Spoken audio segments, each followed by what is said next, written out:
Hello friends, तो कैसे हैं आप लोग। आशा करता हूँ अच्छे होंगे। तो आज हम लोग इस वीडियो में डिस्कस करने वाले हैं practice set number 17। Practice set number 1 से 16 तक हम लोग पिछले वीडियो में कंप्लीट कर लिए थे। जो नहीं देखे हैं उनके लिए प्लेलिस्ट बना दिया गया है और प्लेलिस्ट का लिंक इस वीडियो के डिस्क्रिप्शन में लिंक दे दिया गया है, तो वहाँ से जाकर आप ज्वाइन कर लीजिएगा। ये हम लोग स्टार्ट किए थे एडुटेरिया का जो 7500 प्लस MCQ सामान्य अध्ययन का बुक आया था, उससे हम लोग स्टार्ट किए थे प्रैक्टिस सेट। तो कृपया अभी तक जो भी चैनल को सब्सक्राइब नहीं किए हैं तो कृपया सब्सक्राइब कर दें, लाइक कर दें, बेल आइकन दबा दें और अलग अलग रिलेटेड ग्रुप में शेयर कर दें। आपको एक प्रैक्टिस सेट में 50 मोस्ट इंपोर्टेंट जीके जिसका क्वेश्चन कराया जाता है फुल डिस्क के साथ, ठीक है। इसका PDF आपको व्हाट्सएप ग्रुप पे प्रोवाइड कर दिया जाता है और व्हाट्सएप ग्रुप का लिंक इस वीडियो के डिस्क्रिप्शन में लिंक दे दिया गया है, तो वहाँ से जाकर आप ज्वाइन कर लीजिएगा। तो आज हम डिस्कस करने वाले हैं practice set number 17। Practice set number 17 का फर्स्ट क्वेश्चन दिया गया है। पहला क्वेश्चन है प्रैक्टिस सेट नंबर 17 का पहला क्वेश्चन दिया गया है। फर्स्ट क्वेश्चन है, पहला क्वेश्चन है कि मैं यह विचार सहन नहीं कर सकता कि जिस व्यक्ति के पास संपत्ति है वोट दे सकता है, लेकिन वह आदमी जिसके पास चरित्र है पर संपत्ति या शिक्षा नहीं है वो वोट नहीं दे सकता है। यह कथन किसका है? तो यह कथन जो है वह है महात्मा गांधी का कथन है। ऑप्शन नंबर सी हो जाएगा राइट आंसर। नेक्स्ट क्वेश्चन है, अगला प्रश्न है कि सर्वप्रथम संसदात्मक सरकार किस देश के आरंभ किया गया था? तो सर्वप्रथम संसदात्मक जो सरकार था वो ब्रिटेन में, ठीक है, आरंभ किया गया था। ऑप्शन नंबर ए हो जाएगा राइट आंसर। ब्रिटेन की राजधानी है लंदन, मुद्रा है पाउंड। नेक्स्ट क्वेश्चन है, अगला प्रश्न है कि निम्नलिखित में से किसके संबंध में राज्यसभा का अनन्य अधिकार था? ठीक है, तो राज्यसभा का अनन्य अधिकार था वो था आपका कि एक नई अखिल भारतीय सभा के सृजन हेतु संस्तुति करना। ऑप्शन नंबर सी हो जाएगा राइट आंसर। नेक्स्ट क्वेश्चन है, अगला प्रश्न दिया गया है वो है आपका कि भारतीय संविधान में भारत की आधिकारिक भाषा में जुड़े प्रावधानों में संसद संशोधन कर सकती है क्या? तो संशोधन कर सकता है कि अपने सदस्यों के साधारण बहुमत के द्वारा संशोधन किया जा सकता है। ऑप्शन नंबर ए हो जाएगा राइट आंसर।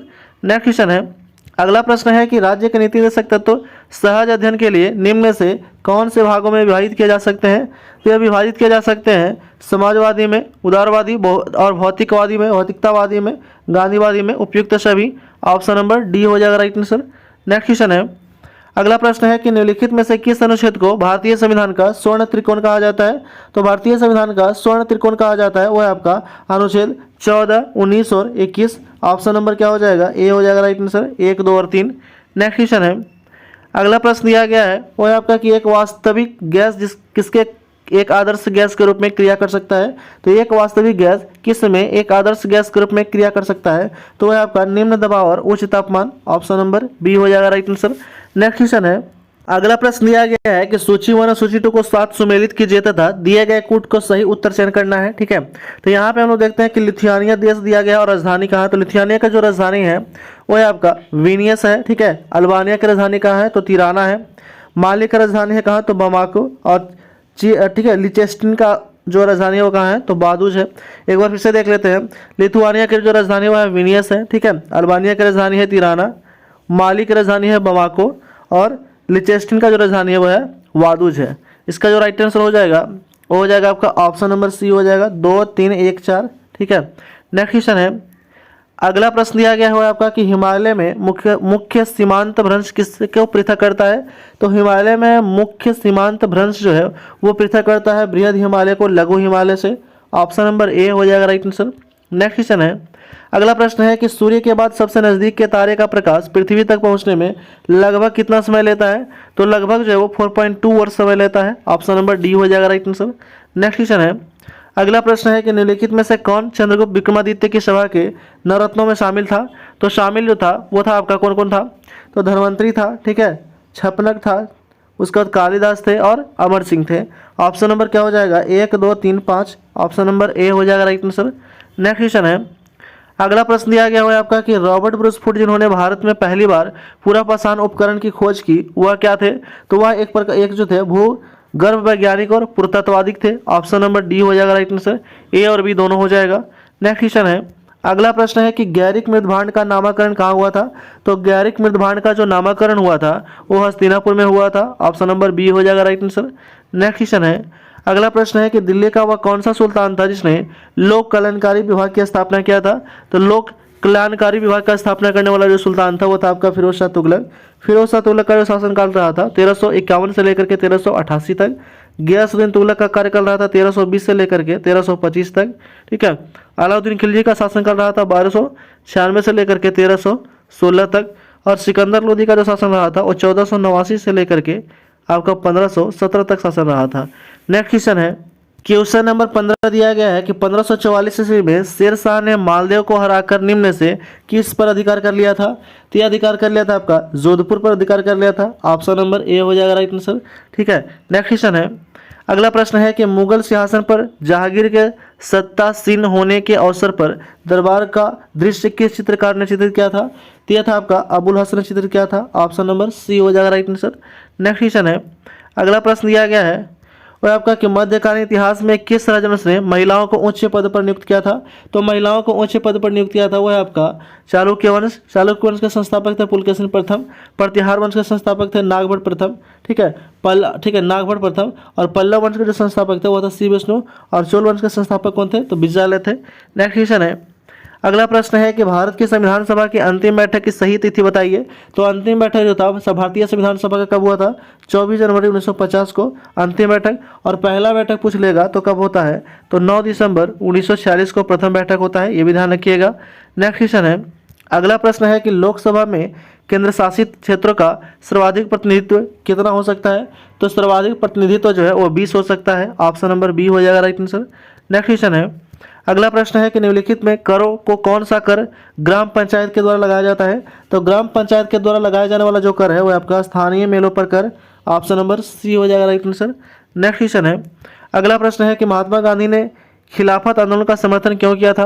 तो महात्मा गांधी ने खिलाफत आंदोलन का समर्थन करने का जो कारण था वो था आपका कि गांधी जी ने अंग्रेजों के खिलाफ अपने आंदोलन में भारतीय मुसलमानों का सहयोग प्राप्त करना चाहते थे। ऑप्शन नंबर बी हो जाएगा राइट आंसर। नेक्स्ट क्वेश्चन है, अगला प्रश्न दिया गया है कि 18वीं शताब्दी में निम्न से कौन सा क्षेत्र तांबे और पीतल उद्योग के लिए प्रसिद्ध है? तो तांबा और पीतल उद्योग के लिए प्रसिद्ध है वो आपका बनारस, आगरा और लखनऊ था। ऑप्शन नंबर डी हो जाएगा राइट आंसर। नेक्स्ट क्वेश्चन है, अगला प्रश्न है कि कांग्रेस अधिवेशन में वंदे मातरम गाने वाली पहली मुस्लिम महिला कौन थी?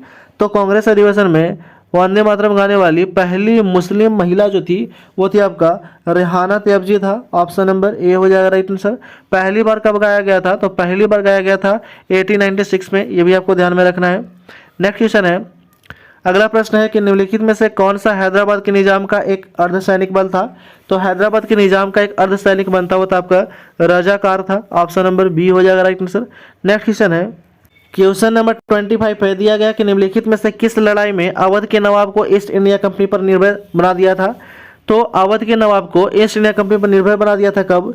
तो वो था आपका बक्सर की लड़ाई। ठीक है, बक्सर की लड़ाई कब होता है? तो 22 अक्टूबर 1764 को होता है। ठीक है, और प्लासी की लड़ाई कब होता है? तो 23 जून 1757 को होता है, ये भी आपको ध्यान में रखना है।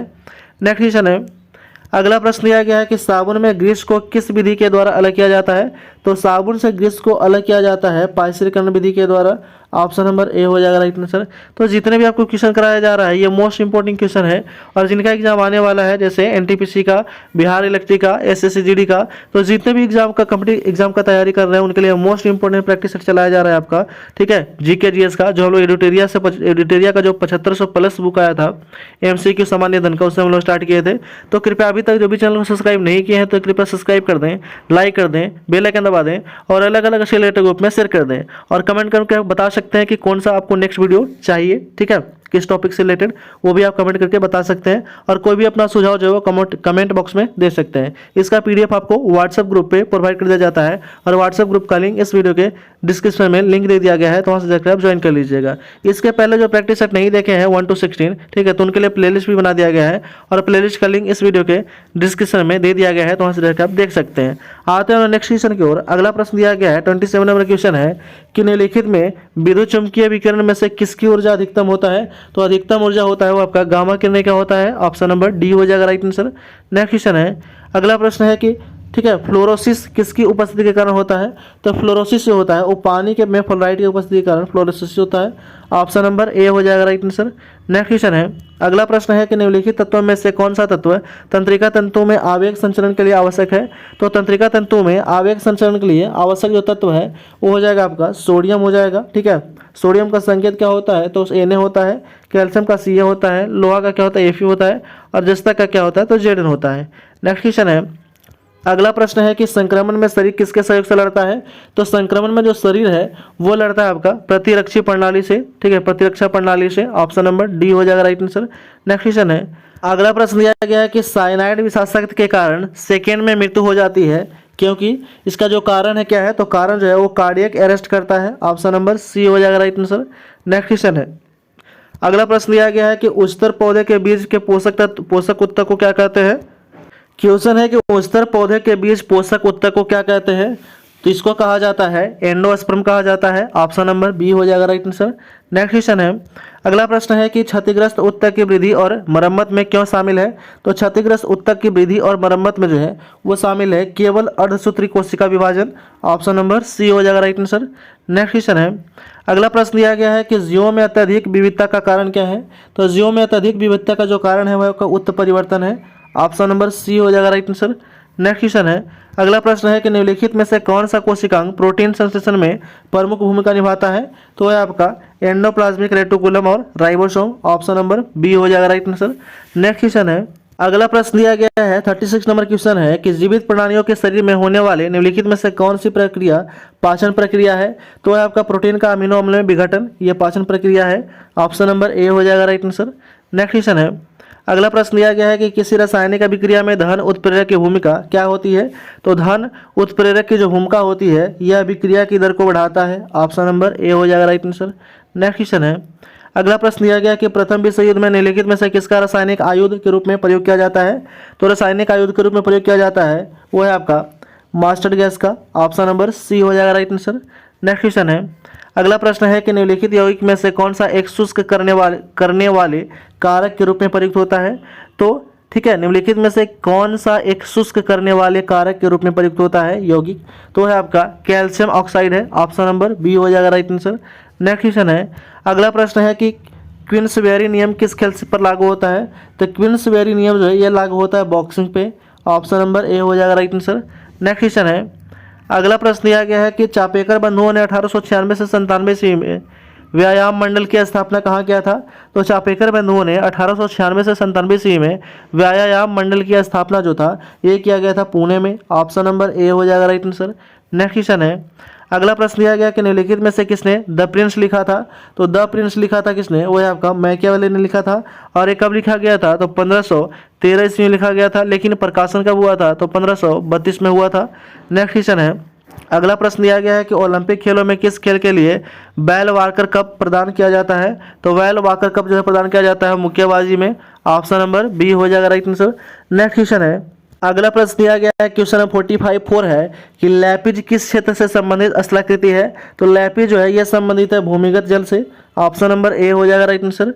नेक्स्ट क्वेश्चन है, अगला प्रश्न दिया गया है कि केंद्रीय सांख्यिकी संगठन की स्थापना कब हुआ था, तो यह हुआ था आपका 1951 ईस्वी में हुआ था। ऑप्शन नंबर बी हो जाएगा राइट आंसर। नेक्स्ट क्वेश्चन है, अगला प्रश्न दिया गया है वो है आपका कि विश्व में शांति और आपसी सहयोग स्थापित करने के लिए नेहरू जी ने कौन सा सिद्धांत प्रस्तुत किया था, तो नेहरू जी ने गुटनिरपेक्ष जो था सिद्धांत प्रस्तुत किया था। ऑप्शन नंबर ए हो जाएगा राइट आंसर। नेक्स्ट क्वेश्चन है, अगला प्रश्न है कि निम्नलिखित में से उनसे संबंधित वर्ष के अनुसार कालक्रम के अनुसार व्यवस्थित करना है। ठीक है, बताना है कि नीचे दिए गए विकल्प में सही उत्तर का चयन करना कौन सा सही हो जाएगा। तो पहला इसका क्या हो जाएगा, तो पहले हुआ था क्या, तो ब्रुंडलैंड आयोग आया था, उसके बाद क्या आया था, तो उसके बाद आया था आपका एजेंडा 21, उसके बाद आया था क्योटो प्रोटोकॉल, उसके बाद आया था पेरिस समझौता। तो ऑप्शन नंबर क्या हो जाएगा, तो इसका जो राइट आंसर हो जाएगा वो हो जाएगा option number C 4, 2, 3, 1। Next question है, अगला प्रश्न है कि अंतर्राष्ट्रीय मुद्रा कोष के संबंध में निम्नलिखित में से कौन सा कथन सत्य है बताना है। पहला कथन है कि यह विश्व के किसी भी देश का ऋण प्रदान कर सकता है, तो ये जो है वो गलत है। दूसरा है कि यह केवल सदस्य देश के ही ऋण प्रदान कर सकता है, तो ये सही है। तीसरा है कि यह संयुक्त राष्ट्र संघ की एक एजेंसी नहीं है, तो ये गलत है। तो ठीक है, चौथा है कि यह किसी देश के राज्य सरकार को ऋण प्रदान कर सकता है, तो ये भी गलत है। यानी कि केवल दूसरा कथन सही है, सत्य कथन पूछा गया था। ऑप्शन नंबर बी हो जाएगा राइट आंसर। नेक्स्ट क्वेश्चन है, अगला प्रश्न दिया गया है कि व्यष्टि अर्थशास्त्र और समष्टि अर्थशास्त्र शब्द का प्रयोग किसने किया था, तो व्यष्टि अर्थशास्त्र और समष्टि अर्थशास्त्र का जो शब्द का प्रयोग किया था वो है आपका J.M. किन्स ने किया था। ऑप्शन नंबर डी हो जाएगा राइट आंसर। नेक्स्ट क्वेश्चन है, और इस वीडियो का लास्ट क्वेश्चन है 50 नंबर क्वेश्चन। दिया गया है कि बैंकों को अपने रोकड़, ठीक है, शेष और कुल परिसंपत्ति के मध्य एक निश्चित अनुपात रखना पड़ता है, उसे क्या कहते हैं, तो उसे कहा जाता है आपका ठीक है सांविधिक तरलता अनुपात SLR। ठीक है, ऑप्शन नंबर बी हो जाएगा राइट आंसर। तो इस तरह हम लोग सेट नंबर 17 जो था इस वीडियो में हम लोग समाप्त कर लिए हैं। तो कृपया अभी तक जो भी चैनल को सब्सक्राइब नहीं किए हैं तो कृपया सब्सक्राइब कर दें, लाइक कर दें, बेल आइकन दबा दें और अलग अलग स्टडी ग्रुप पे शेयर कर दें। इसका PDF आपको व्हाट्सएप ग्रुप पे प्रोवाइड कर दिया जाता है और व्हाट्सएप ग्रुप का लिंक इस वीडियो के डिस्क्रिप्शन में दे दिया गया है, तो वहाँ से जाकर आप ज्वाइन कर लीजिएगा। Thanks for watching.